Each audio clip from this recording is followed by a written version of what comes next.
Después de la invasión alemana a Polonia, el 10 de octubre de 1939, el gran almirante Erich Raeder, el comandante en jefe de la Kriegsmarine, planteó y propuso por primera vez a Hitler la necesidad de apoderarse de las costas de Noruega, con la finalidad de establecer bases aéreas y marítimas para la futura batalla con Inglaterra. Raeder propuso esto como alternativa al plan que Hitler estaba preparando para una ofensiva terrestre en los Países Bajos y en Francia. Pero en aquel momento, Hitler y el alto mando alemán no estaban interesadas en fijar bases en Noruega, sino más bien en la ofensiva terrestre a Francia. Durante todo el invierno de 1939, Raeder nunca permitió que la cuestión de la invasión a Noruega se alejara del centro del escenario. Sin embargo, dos acontecimientos hicieron avanzar su caso.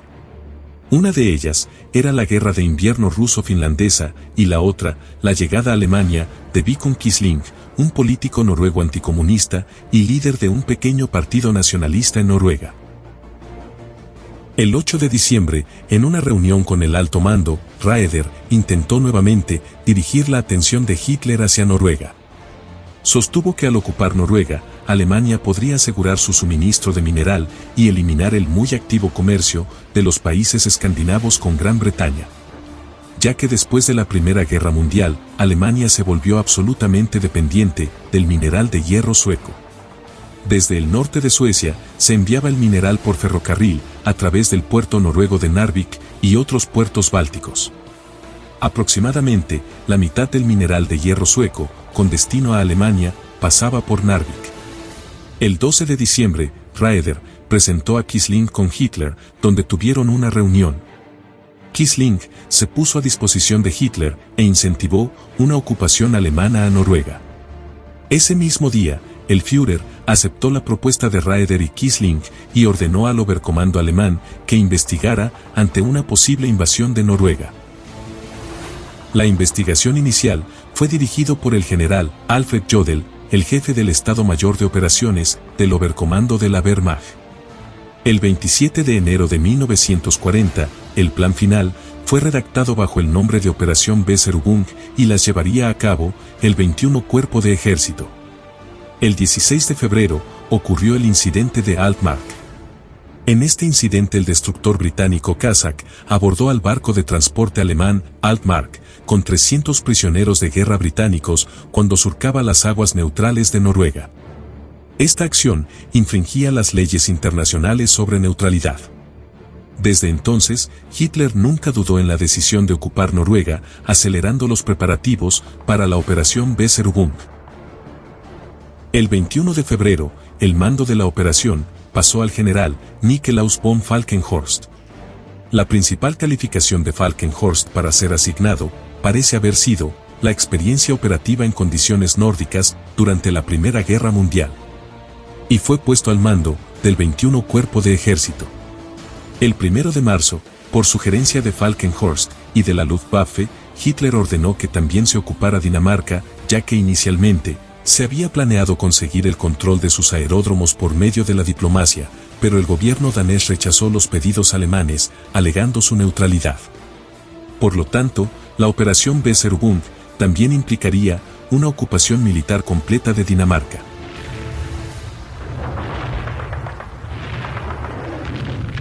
La operación se desarrollaría en dos fases distintas.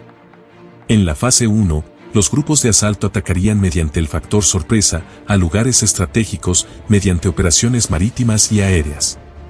Los lugares asignados fueron Oslo, Trondheim, Bergen, Narvik, Kristiansand, Arendal, Egersund y Stavanger.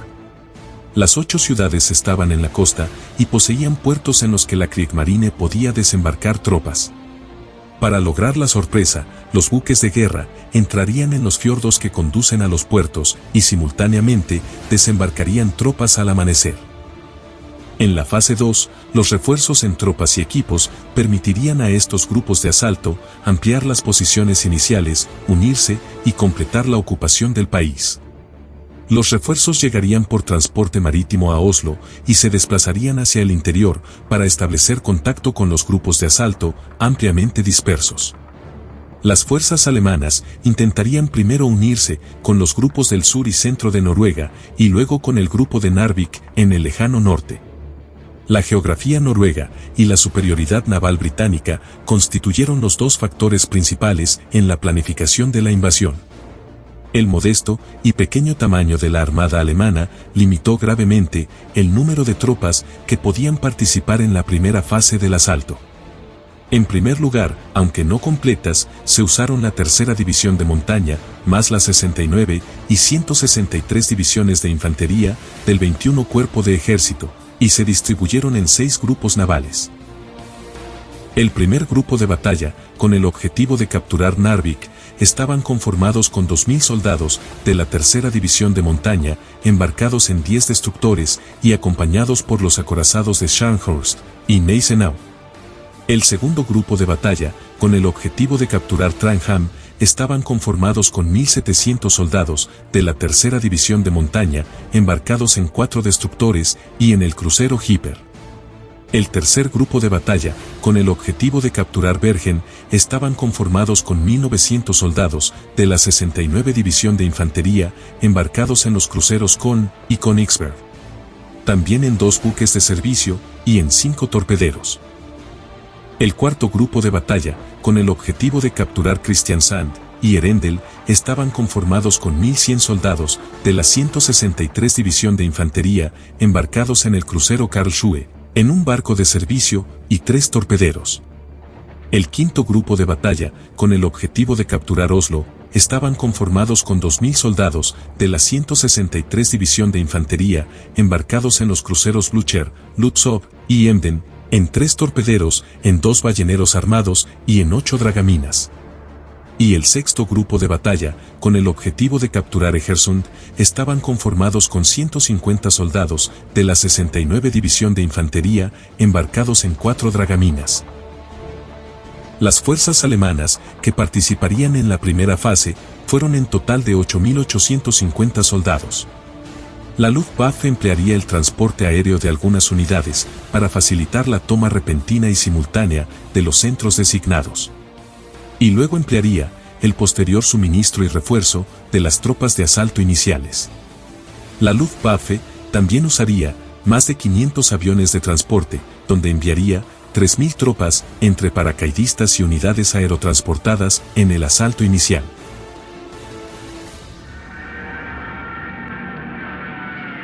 El 3 de abril de 1940, las primeras unidades alemanas destinadas para la invasión empezaron a zarpar. En las primeras horas de la mañana del 9 de abril, los alemanes cruzan las fronteras danesas. Como era de esperarse, la resistencia ofrecida por los daneses fue muy débil debido a su inferioridad numérica y material ante las fuerzas germanas. Debido a esto, los daneses se rindieron a las pocas horas. Ese mismo día, el primer grupo de batalla llegaba a Narvik, con soldados de la tercera división de montaña, al mando del teniente general Eduard Dietl. El grupo desembarcó sin incidentes y rápidamente ocupó la zona del puerto y lugares estratégicos en el centro de la ciudad. La guarnición noruega entregó la ciudad sin luchar, aunque algunos siguieron luchando desde las afueras de la ciudad. Más al sur, el segundo grupo de batalla también encontró poca resistencia en el fiordo interior que conduce a Tranham, encontrándose con artillería de defensa costera que custodiaban el acceso a la ciudad. El crucero Hyper respondió al fuego y, aunque no silenció la batería, logró oscurecer la vista de los artilleros con nubes de polvo, logrando pasar todo el segundo grupo de batalla en dirección a Tranham. Y tomando la ciudad, sin un solo disparo por las unidades de la tercera división de montaña. El tercer grupo de batalla encontró una enérgica defensa de las baterías costeras alrededor de Bergen. Sin embargo, con ayuda de la Luftwaffe, lograron neutralizarlo. Aunque el crucero Königsberg y un buque de servicio sufrieron daños. A media mañana, los alemanes habían capturado ambas baterías y capturaron Bergen casi sin luchar, por los soldados de la 69 División de Infantería del mayor general Hermann Dietl. El cuarto grupo de batalla sufrió retrasos considerables debido a la niebla y a la resistencia noruega, pero pudo alcanzar sus objetivos casi sin pérdidas. En Erendel, no encontraron ninguna resistencia. Más al este, la niebla y las baterías costeras retrasó la entrada del grupo de batalla al fiordo que conduce a Kristiansand. Al querer infiltrarse solo, el crucero Karlsruhe fue seriamente dañado. Después de varios bombardeos de la Luftwaffe, los cañones cesaron el fuego, y cuando la visibilidad mejoró nuevamente, el grupo de batalla entró en el puerto, logrando tomar hasta el día siguiente Kristiansand por los soldados de la 163 División de Infantería. El quinto grupo de batalla fue el que más fuego recibió, siendo hundido el Blücher, junto con la mayor parte del personal de la 163 División de Infantería del mayor general Erwin Engelbrecht, frente a la fortaleza costera en Debach.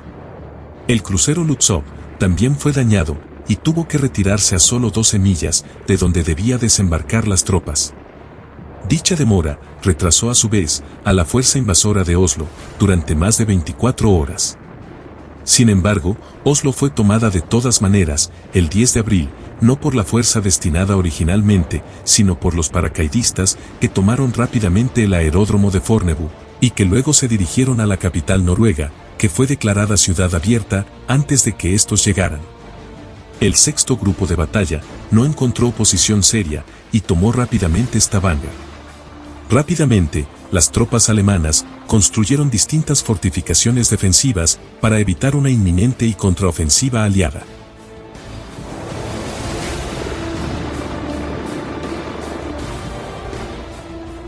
La anticipada respuesta aliada a la operación Weserübung no hizo esperarse mucho. El objetivo principal de los aliados era reconquistar Narvik. Y el objetivo secundario era la captura de Tranham. Sin embargo, sin conocer la verdadera situación, el 10 de abril, fueron enviados 5 destructores que gracias a la espesa neblina pudieron entrar hasta la costa de Narvik sin ser detectados y gracias a la sorpresa, pudieron hundir 2 destructores alemanes.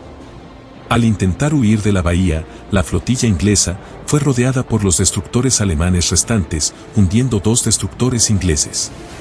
A duras penas, los 3 destructores ingleses restantes lograron escapar, ya que los navíos alemanes tenían bajas reservas de combustible y no pudieron seguirlos. A esta batalla se le llamó la primera batalla de Narvik. En otros puntos de Noruega, los alemanes también habían tenido muchas bajas, ya que los navíos Königsberg y Karlsruhe fueron hundidos. El 13 de abril, los aliados volvieron a atacar Narvik. La flota británica consistía en 9 destructores y un crucero de batalla contra la flota alemana que consistía en los 8 destructores restantes. La batalla naval fue luego bautizada como la Segunda Batalla de Narvik y terminó con la destrucción de toda la flota alemana en la zona. Por su parte, los ingleses perdieron un crucero. Sin embargo, el puerto y la ciudad permaneció en manos alemanas. Después de la destrucción de los destructores alemanes en el fiordo de Narvik, Hitler consideró que la situación de Dittel era desesperada. Cuando los aliados se dieron cuenta de que los grupos alemanes aún no habían hecho contacto entre sí, empezaron a buscar un posible sitio de desembarco. La opinión aliada estaba dividida. Un bando deseaba intentar capturar Tranham y de esa forma hacer enlace con el ejército noruego, mientras que el otro bando insistía en capturar Narvik y aprovechar la falta de apoyo naval en la región y lo aislado que estaba de la guarnición alemana. Finalmente, se decidió hacer ambos desembarcos. Los sitios designados para el desembarco de las tropas que debían capturar Tranham fueron Namsos y Andalsnes el 17 y el 18 de abril, respectivamente. Sin embargo, ya era demasiado tarde, los alemanes ya habían enviado refuerzos a Tranham. Además, la superioridad aérea alemana obligó a las tropas recién llegadas a retirarse. En la madrugada del 2 de mayo, las tropas de Andalsnes reembarcaron y las tropas de Namsos hicieron lo mismo al día siguiente. El desembarco de Narvik tuvo un éxito moderado, ya que la fuerza aliada de aproximadamente 25.000 hombres, conformada por británicos, franceses y polacos, lograron expulsar a los 4.000 defensores alemanes al mando de Dittel, siendo estos últimos perseguidos hasta la frontera con Suecia. Después del 6 de mayo, la situación de las fuerzas de Dietl se deterioró más debido a la gran concentración de las fuerzas aliadas que facilitó un avance por 3 lados al perímetro defensivo alemán. Dietl enfatizó repetidamente que no podría mantener su posición a menos que la Luftwaffe le entregara refuerzos y apoyo aéreo.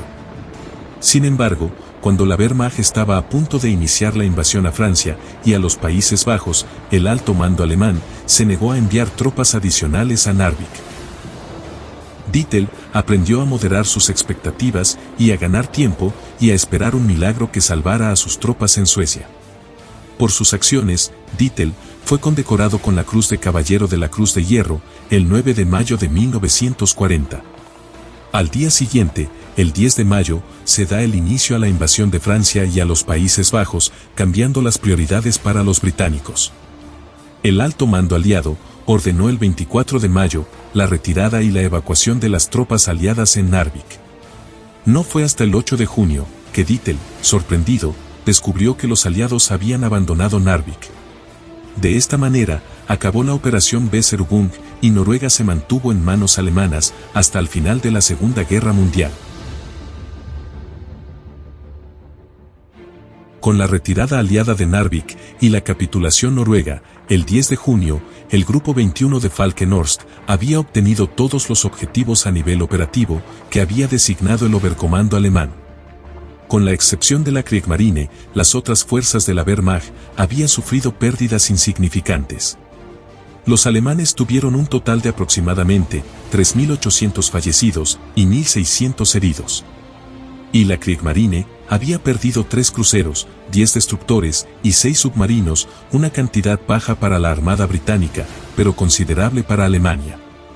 De esta manera, la Kriegsmarine se encontró debilitada en los meses en los que se desarrolló la Batalla de Inglaterra, influyendo en la decisión de Hitler de suspender la Operación León Marino, que significaba la invasión de Inglaterra.